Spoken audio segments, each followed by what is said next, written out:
Congratulations, ma. Yes, ma. Ẹ tún lọ owó ìlú ma fún wọn. Èmi á bò lóko Jésù. Yóò máa tún bẹ́ẹ̀ ni o. Ọlọ́run ò ní fẹ́ iṣẹ́ àṣẹ máa ní Jésù. Ìyá àná ni wàá lè sọ. Ìyá Júlà. Àbí ọmọ rere máa lọ́jọ́ gọ́jọ́. Alhaja olórí ilẹ̀ tí ìṣọjọ́ bí lọ ní mo wá kí o. Àbí ọmọ rere, àbí ọmọ lọ́jọ́ ògúnlẹ̀, àbí ọmọ tí ràgà bọ́mọ, wúrà iyebíye, òkú àjọ àgọ́ orí kádùn. Ẹ̀mí ìran yóò ṣe púpọ̀ ọdún láyé nínú owó, nínú ọmọ, àlàáfíà.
àjọ̀dún ayọ̀, àjọ̀dún ayọ̀.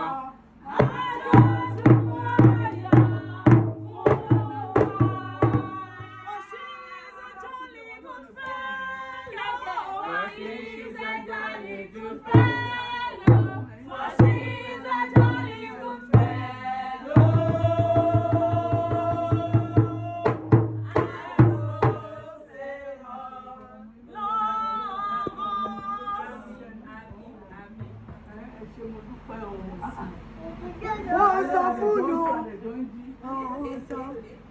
Wọ́n sọ. Wọ́n ti fẹ́ jáde ní ìfúnpẹ́ aago mẹ́jọ tẹ́lẹ̀. Ìfẹ́lẹ́ ìṣàṣeyọmọ ẹ̀bá ìsọ̀rọ̀ láàárọ̀ wọ́n ń sọ èyí tí ẹ̀yìn wọ́ṣọ ẹnu ní 90 dọ́ọ̀n ló wà lọ́wọ́ Ìṣẹ̀wọ̀ eléyìí ni wọ́n bèèrè ní sàlẹ̀. Leave it. Olóríire. àwọn ẹlẹ́rìí kan ti lẹ́rí ní ọdún mẹ́rin aláàbò lórí mẹ́jọ làwọn ẹlẹ́rìí ti wà ní ti pẹ́. Mọ́nà wà.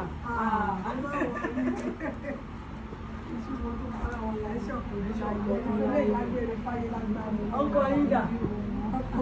Ọkọ dà. Bàbá ní bẹ́ẹ̀ dà. Mọ́mí báwo lẹ ṣe fi lé ni?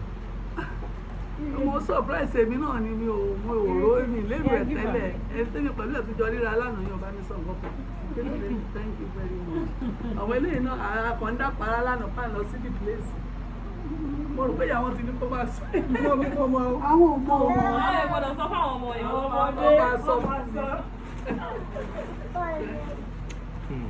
Ẹ ṣe mo dúpẹ́ o.